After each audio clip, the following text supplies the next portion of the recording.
Hello everyone, welcome to Maneuver podcast session. So today in this session, we have Mukund and he's a B.Ed aspirant and इनका score काफी better है 99.978 percentile. So काफी better score है, थोड़ा सा बच गए नहीं तो 100 percentile भी हो जाता. तो first of all, congratulations Mukund for this percentile. Thank you, sir. So first we try to understand about your educational background. थोड़ा सा अपने बारे में आप बताओ and educational background कहाँ से belong करते हो and why you want to do B.Ed. Then we will come to this percentile part to understand your strategy. Sir, I am from Jalgaon Jamut, which comes in Buldana district. Buldana district okay. हाँ, अब मेरी schooling Jalgaon जामुन से ही हुई थी. 10th में मुझे 75% थे. Okay. After that मैंने डिप्लोमा किया मैकेनिकल इंजीनियरिंग में. मैकेनिकल इंजीनियरिंग में डिप्लोमा किया ओके. हाँ, उसमें अराउंड 62% परसेंटेज थे.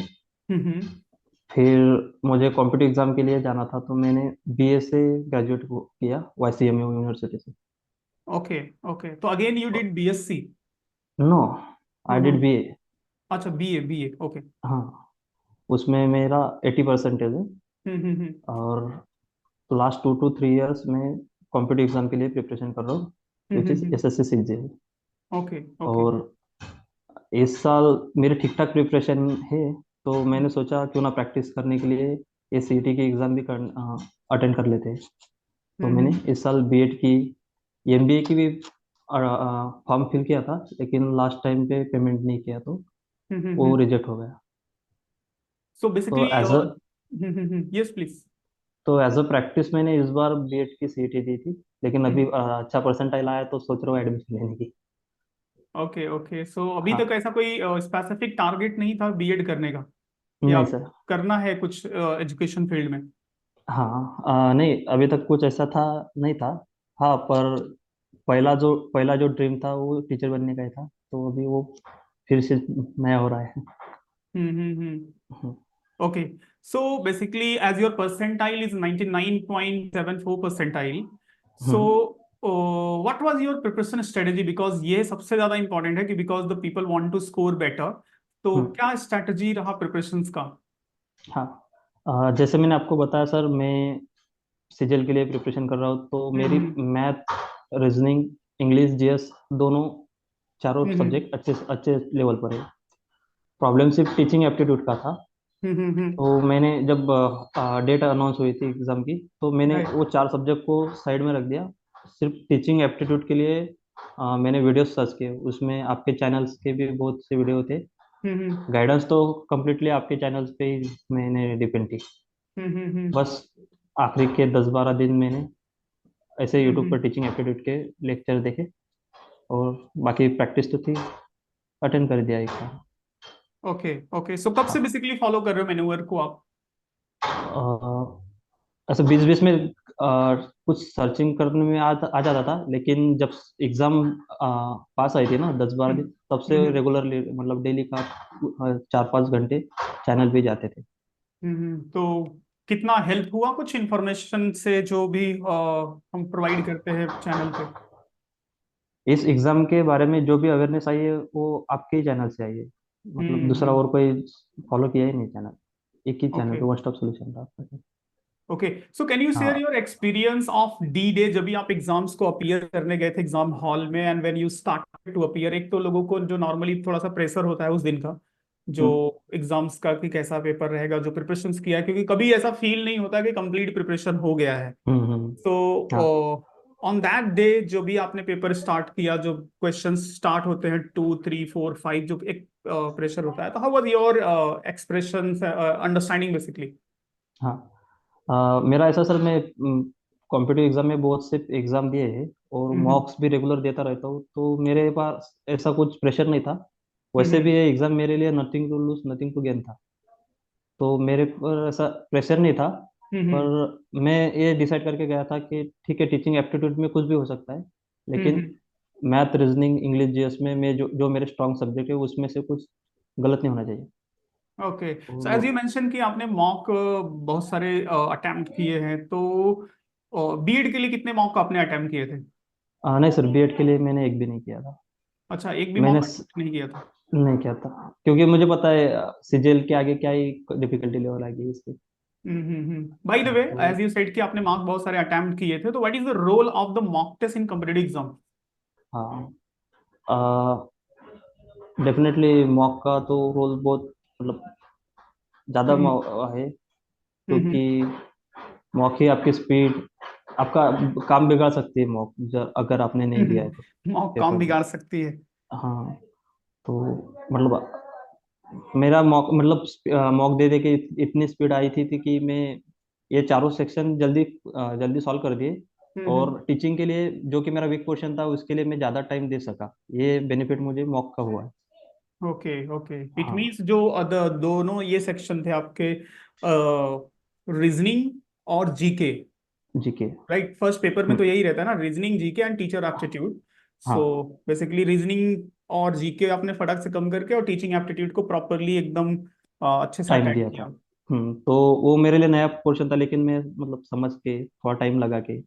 और कुछ हम्म क्वेश्चन ऐसे ही थे कि रीजनिंग के जो लेंथी थे, दो तो रॉन्ग थे। तो मैं मॉक दे के मेरी स्पीड अच्छे हुई, तो मैंने वो जो लेंदी क्वेश्चन थे उनको टाइम राइट। बहुत दे दिया, तो वो मेरे मतलब एडवांटेज रहा मॉक का। ओके ओके, वन मोर हम्म, थिंग कि जैसे एक बहुत सारे स्टूडेंट्स के डाउट रहते हैं कि क्वेश्चंस वर्सेस टाइम बहुत कम, हम्म, मतलब या तो फिर जिन्होंने अच्छी स्ट्रैटेजी फॉलो नहीं की होती है, या तो मॉक अटेम्प्ट नहीं किया होता है, जहाँ टाइम मैनेजमेंट नहीं होता है, उनका ये बोलना रहता है कि टाइम बहुत कम होता है एग्जाम्स के लिए। So hmm. As per you, it means exam के लिए कम टाइम है, या फिर how they should to manage, जिससे कि प्रॉपर पूरा पेपर अटेम्प्ट हो जाए और टाइम भी बच जाए? अ, इस एग्जाम के लिए तो जो टाइम दिया है वो मोर देन इनफ है। अगर हम्म आपने अच्छे से प्रिपरेशन की है, मतलब पहले कंसेप्ट वाइज पढ़ने के बाद आपने मॉक दिए enough, hmm 10 to 15 hour enough mocks, अगर हम्म। उतने भी दिए तो आपको टाइम की कमी नहीं होगी, ऐसा मुझे राइट। उस दिन रियलाइज होता। करेक्ट, इट मीन्स कि मॉक देना है, अच्छे से प्रिपरेशन रहेगा तो टाइम का प्रॉब्लम नहीं आता है, if you are aware about the syllabus है, एंड हाँ, प्रैक्टिस आप काफी अच्छी है रिलेटेड टू दैट। ओके, आपने सो अच्छे हम्म, यस यस आपने प्लीज। अच्छे से सिलेबस किया है, उसके बाद आपने मॉक दिए, तो हम्म आपको नहीं, और वहाँ पे उस दिन मतलब गलत क्वेश्चन पे नहीं जूझना है। मेरे भी हम्म। टाइम पे दो तीन क्वेश्चन ऐसे थे, दो क्वेश्चन ऐसे थे कि जो रॉन्ग थे, वो राइट। ऑप्शन में मिल ही नहीं रहे थे। हम्म। लेकिन मुझे पता है कि ऐसे हो सकता है कि रॉन्ग होता है, तो मैं उसके लिए कम टाइम दिया। करेक्ट, इट मीन्स अगर कोई मिस्टेक क्वेश्चन में है, या फिर जानबूझ के, कभी कभी मुझे ऐसा लगता है कि ये लोग करते हैं कि उस ऐसे क्वेश्चंस में लोग फंस जाए, स्ट्रेटेजिकली वो हम्म, लोग ऐसा करते होंगे शायद से। हम्म, और इट मीन्स स्मार्टनेस होनी चाहिए जब भी आप हाँ, एग्जाम्स को अपियर कर रहे हो, पूरा माइंड एकदम ओपन होना चाहिए। अगर क्वेश्चन फील हुआ कि it's there is some problem, तो फॉर अ बस, मोमेंट के लिए लीव कर दो, पहले ट्राई करना चाहिए पूरा। दूसरे क्वेश्चन जो इजी और इजी टू सॉल्व करने जैसे हैं उनको अटेम्प्ट करें, और फिर जाके हाँ, ऐसे ट्रिकी क्वेश्चन के ट्रैप में फंसना चाहिए। Right. Okay okay, so when you started your preparation, mean कब से आपने स्टार्ट किया था? एज यू सेड कि आप कॉम्पिटिटिव एग्जाम का प्रिपरेशन करो, बट फिर भी बीएड के लिए एक कोई स्पेसिफिक जब से आपने फोकस करना स्टार्ट किया?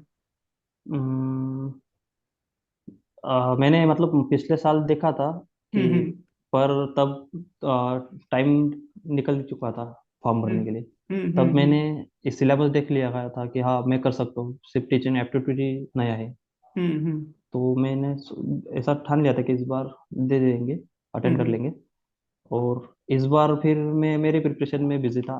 जब हम्म। एग्ज़ाम आई तो 8 to 10 12 डेज मैंने कम्प्लीटली टीचिंग एप्टीट्यूड के लिए देती हूँ। बेसिकली जो अदर सेक्शन थे वो आपके ऑलरेडी प्रिपेयर्ड थे, हाँ, ऑलरेडी राइट? प्रिपेयर। रीजनिंग और इंग्लिश आपका ऑलरेडी प्रिपेयर्ड था because of the competitive exam. So आप तो बेसिकली कॉम्पिटेटिव एग्जाम्स का प्रिपरेशन करते थे, but student those who are not preparing for such type of the exam, so as per hmm, you, जो भी आप, क्योंकि आपने इस पेपर को अच्छे से अंडरस्टैंड किया है, डिफिकल्टी हम्म, लेवल को अंडरस्टैंड किया और क्रैक भी किया है, हम्म, सो जो नॉर्मल स्टूडेंट होते हैं, जो नॉर्मली ग्रेजुएशन कर रहे हैं या फिर कर चुके हैं, and if they are planning for this exam, so what is the hmm. Ideal time for the preparation? कितना टाइम पहले एग्जाम्स के प्रिपरेशन करना चाहिए, और कितना डेली बेसिस पे अगर से वो कितना आवर डिवोट करे कि एक अच्छे परसेंटाइल को गेन कर सके इस एग्जाम में? अ, मैं एक मतलब एडवाइस देना चाहूँगा कि सेल्फ स्टडी आज के ज़माने में नहीं करनी चाहिए, क्योंकि गाइडेंस का मतलब इतना महंगा नहीं हुआ है, अवेलेबल है, यूट्यूब राइट। से भी कर सकते हैं।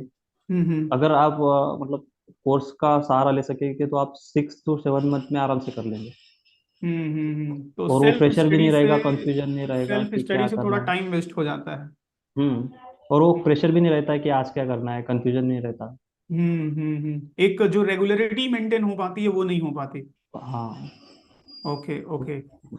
सो तो any six any seven month में इजीली हो जाएगा इस एग्जाम का। So if we will talk about the conclusion, आपने सारी चीजें बताई। एंड एक और क्वेश्चन है कि जैसे आपने ये भी बताया कि पहले आपने जीके और रीजनिंग को अटेम्प्ट कर लिया था, इसके बाद फिर जो टाइम बचा आपने उस पे अटेम्प्ट किया। इट मींस टीचिंग के लिए आइडियल सीक्वेंस क्या होना चाहिए इसको अटेम्प्ट करने का?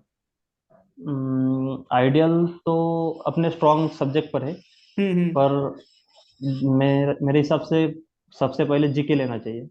जीके, क्योंकि ये मेरा भी सजेशन रहता है। हाँ, क्योंकि जीके में आपको या फिर आता है या फिर नहीं आता है। तो हम्म। आप कम टाइम में ज़्यादा क्वेश्चन सॉल्व कर लेते हो, तो आपको थोड़ा सा 10-15 मिनट में वो सेक्शन खत्म होने के बाद आपको ऐसा लगता है कि एक सेक्शन अपन ने कंप्लीट कर लिया है। करेक्ट करेक्ट, सेम एडवाइस मैं स्टूडेंट्स को देता हूँ कि कॉन्फिडेंस आ जाता है कि चलो इतना 30 क्वेश्चन तो हो गया है। हम्म। और उसके बाद आपको जो किसी का मतलब टीचिंग एप्टीट्यूड अच्छा है तो वो टीचिंग एप्टीट्यूड दे या फिर मैथ रीजनिंग ले।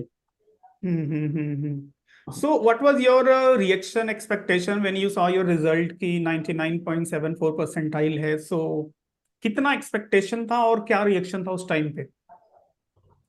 परसेंटाइल का तो अनएक्सपेक्टेड था, हम्म। लेकिन मुझे लगा था कि स्कोर इतना ही आएगा, क्योंकि देव सर का एनालिसिस देखा था मैंने जब हम्म उनका एग्जाम हुआ था। तो वो जो बोल रहे थे कि इतना इतना स्कोर, तो मेरे हिसाब से वो मेरा उससे अच्छा स्कोर आ रहा था।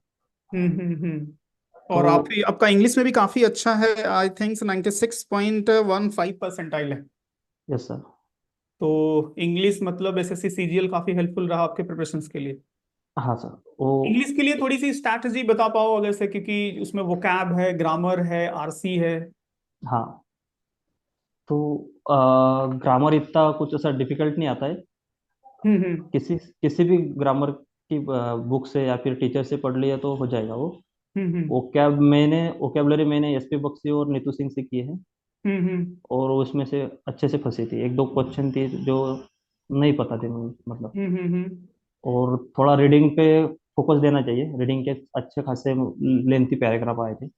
हम्म। और टाइम इनफ होता है तो आप जस्ट डेली रीडिंग करते रहेंगे ना तो भी हो जाएगा ओके, अभी बेसिकली से। रीडिंग की हैबिट इंक्रीज करनी चाहिए। वोकैब जो कि आपने बताया 6-7 मंथ पहले अगर इसको स्टार्ट करे तो एक हम्म। वोकैबुलरी अपना डेवलप कर ले, which is not hmm. Important only for exam as well as lifetime, वो तो काम आने वाली चीज है। बिल्कुल। एंड ग्रामर के क्वेश्चंस को काफी अच्छे से प्रैक्टिस कर ले तो आराम से इजिली गेन कर सकता है। Right. Hmm. Okay okay, so any final suggestion for the new aspirant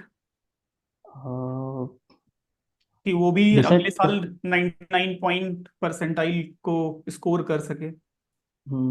decide कर लो आपको कौन सी एग्ज़ाम देना है, और हम्म। अपना सोर्सेस डिसाइड कर लो। हम्म। हो सके तो आप किसी की गाइडेंस ले लो, मतलब करेक्ट। आप कंफ्यूजन में नहीं रहोगे, और हम्म एक कम टाइम में आप अच्छे से प्रिपेयर कर लेंगे। हम्म। और नेक्स्ट इसके बाद भी नेक्स्ट टारगेट अपना सेट रखिए, उसके हिसाब से पढ़िए। तो बेसिकली आपने एक बहुत इंपॉर्टेंट चीज मेंशन की, पहले तो टारगेट डिसाइड कर लो, देन हम्म। उसके बाद resources and guidance is very important for this preparations. Hmm. And उसके बाद फिर आपका टाइम मैनेजमेंट के साथ टारगेट डिसाइड करके प्रैक्टिस करो। सो ठीक। अगर से कोई भी इन सारी स्टेप्स को फॉलो करेगा तो definitely he can score 100 percentile, 99 percentile in this exam. जी। Okay, so thanks Mukund to come here to share your experience, your preparation strategy, and some guidance and some suggestion for the students. Okay, so thanks Mukund. Wish you all the best for your future, whatever you are targeting, just achieve it. Hmm. Thank you. Thank you sir, thank you for inviting.